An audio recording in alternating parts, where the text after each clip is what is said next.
being at the Music City Bowl, and you obviously did the post game. So, folks, if you missed the post game for whatever reason, in regards to the analysis of the game itself, certainly that's the place to be. The game's said and done and in the books.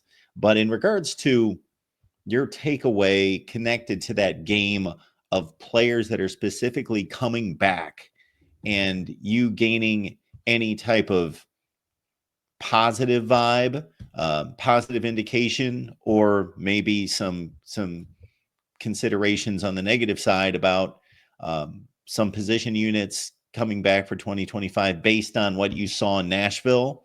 Is there anything that's significant there? Yes. First of all, let me address a couple. There's a bunch of comments in the portal or in the chat that I just want to address. Yes, I know Zach Lujan was the OC at SDSU, and that's the connection to Northwestern. That's why I alluded to Mark Gronowski being a potential target for Northwestern. I understand that. I also understand Wilde had a no contact in the portal. I'm telling you that he was in Iowa City yesterday. That does not matter.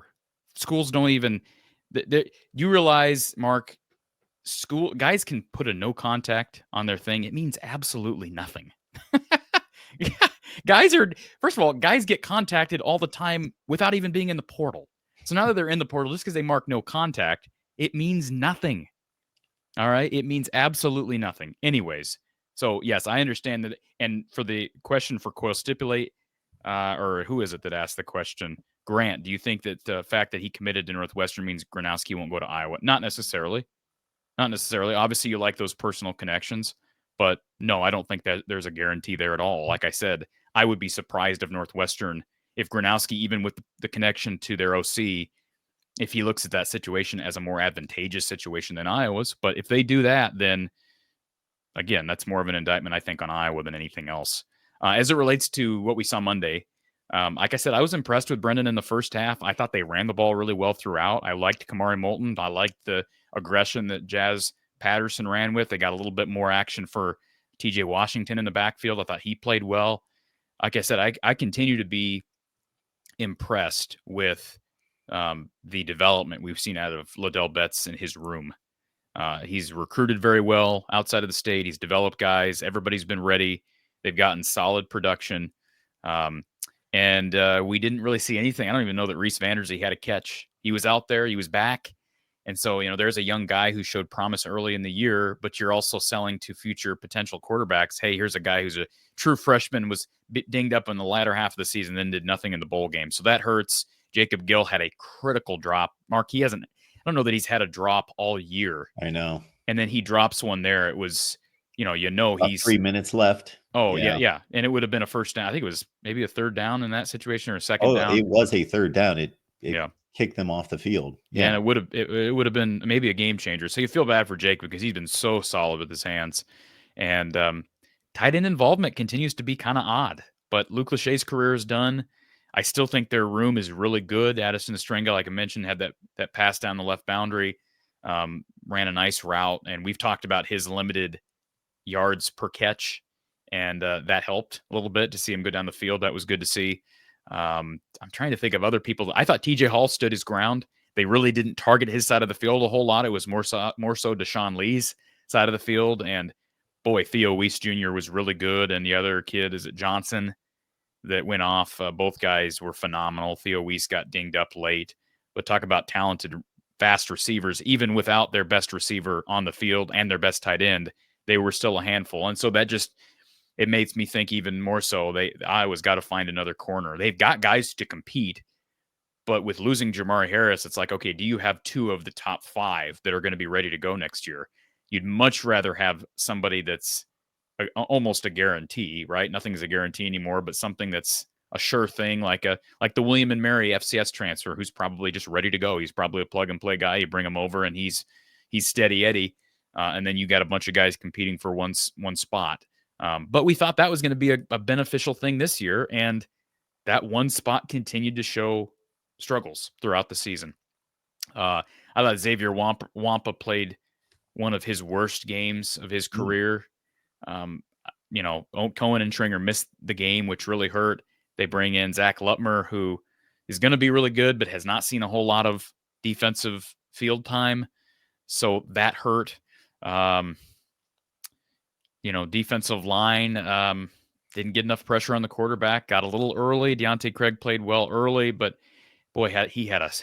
I hate to rip the kid because he was crying during his post game press conference. Just talking about the senior class and what the team means to him. But boy, he made a dumb play on a critical third down stop, and they called the flag on Quinn Schulte, and it was clearly a late hit on Deontay Craig. They called it on the wrong guy, but it was a late hit nonetheless, and it was a killer. Cost him 3 points, and that was the difference in the game. So, yeah, I mean, just didn't get enough pressure on the quarterback throughout. Brady Cook just stood back there and sliced and diced. And even with their maybe two best receivers out in the second half, Mizzou still hurt Iowa through the air. Didn't run the ball all that well, but Iowa's got some problems with pass rush and pass defense as a whole. And then, yeah, the Iowa offense just got bottled up, struggled to move the ball. You have the 4th and 1 where Iowa, they missed a call. There was an offsides where Mizzou player was clearly lined up in the neutral zone. It was missed. But at the same time, why not go with the traditional tush push as opposed to trying to go, Sullivan took the snap and then tried to go left and got stood up, and that was the game. But there were just so many of those plays, like I say, that down the stretch cost them. And it's not all on Brendan Sullivan. He had a couple of bad throws. I think he had, one interception, if I'm not mistaken. He was better than – I thought he was better than Cade McNamara had been. I still think he'd have been the better option if both guys are available and healthy. I think he should have been the guy from day one. But I'm not – you can't – you just cannot limit yourself, and you cannot be satisfied. He needs to be pushed. And maybe he'll end up being the best guy. Every year, fans should want the best guy to win, not the guy who was paid the most money or, is the promised son or some guy that had connections to the program. The best guy. And maybe it's Stratton next year, for all we know. I mean, we don't know. At least guys have seen the field. That's positive. And I thought kicking game was really good. But Drew Stevens only got one attempt. I was critical, and that was the one question I got to ask Kirk post-game. And I probably shouldn't have phrased it the way I did, because I asked Kirk, do you regret it? And I really didn't intend to ask him that per se. I wanted to ask him, how much did you consider going for the 58-yard field goal in the first half? Because you have the Mizzou kicker, who's been inconsistent all year, break 2 records. He broke 2 Music City Bowl records in the same game for longest kick. And Iowa passed on a 58-yarder and opted to punt on 4th and 2 in the first, and then they passed on another short yardage situation, would have been a 60-yarder, probably go for it in the second. Drew Stevens made the one where they would have had 58 yards in the first half going, I think that was south. There wasn't a lot of wind. I can tell you that. I was on the field pregame. There was not a lot of wind. It's a little different once that ball gets up toward the uprights. But I watched Drew Stevens during halftime warmups make 2 64-yarders with ease. 2 kicks from 64 yards, go in that direction, then made a 64-yarder the other direction. He was 3 of 3 at halftime from 64 yards. So I just, and my one big, 58 sounds really long, and it is, but he's different. It's not long for him. It's just not. He's proven that. And, I hear this phrasing in basketball all the time. You want your best players on the field. We hear that with your offensive line a lot. You want your 5 best guys in the field, defensive line. You want your 4 best guys in the field, so you can kind of be a little flexible there. And I would say although you don't want to settle for field goals, when it's 50-50 or 33-33-33 for opportunities, choices, put your best guys in the field. Reese Dakin's been really good. Drew Stevens is better. Drew Stevens will get you direct points. Dakin will not. I know the premise of what Kirk wanted to do. He wanted to kick the ball down and get the ball right back on a 3 and out and get better field position. It didn't work out. Hindsight's 2020, but I questioned it when it happened because Drew Stevens is one of their best players at his respective position. Name a better player on the team. Jay Higgins maybe at linebacker. I don't know. I think Drew Stevens at his position is as elite as they come. Sure. So to not give him more of an opportunity, I think it's unfortunate. And then you look back and you're like, hey, they lost by 3. So that is a fair complaint from fans. The Virginia Tech kicker hit a 60-yarder last night. Well, and the one thing that I have a problem with, and I even tweeted this out post-game, Mark, when you have, I actually was thinking it was during the game, when you have opportunities to be aggressive in a bowl game, you do it. I just don't believe in, especially in bowl games that people already have downplayed, although Kirk will never. Go big or go home. Why are we punting? What are, like, 4th and 2, 4th and, what good does it do to punt? I get the premise. I get that it works a lot in the regular season, but why not roll the dice, do something a little different? And I don't think it's that big of a roll of the dice. I think you have probably as good of a chance of converting on 4th and 2 as you do getting a 3 and out with your defense on the next series.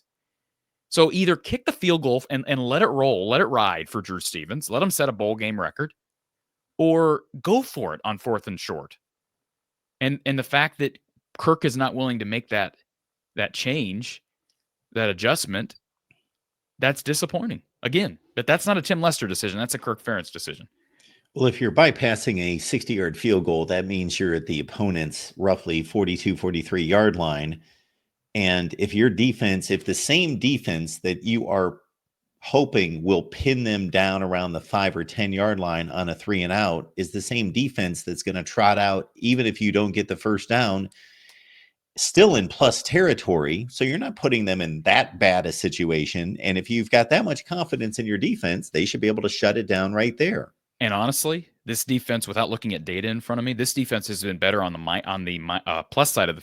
Excuse me. This defense has been better on the minus side of the field than they have been on the plus side of the field. In other words, they have been better. Let me switch that around. I'm getting all confused on myself. They've been better on the opponent's plus side of the field than on the opponent's minus side of the field. In other words, they've bent a lot and stymied up in the red zone when they've needed to.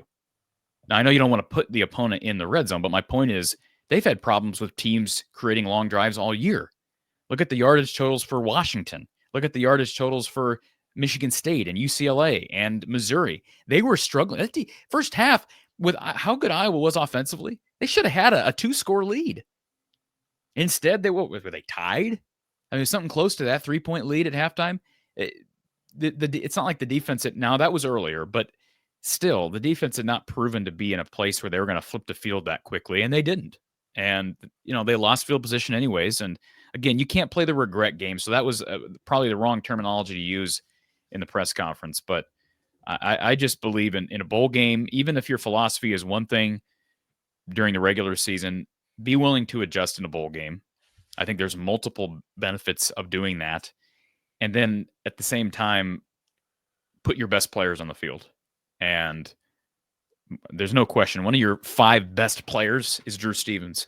Maybe one of your 3 best players is Drew Stevens.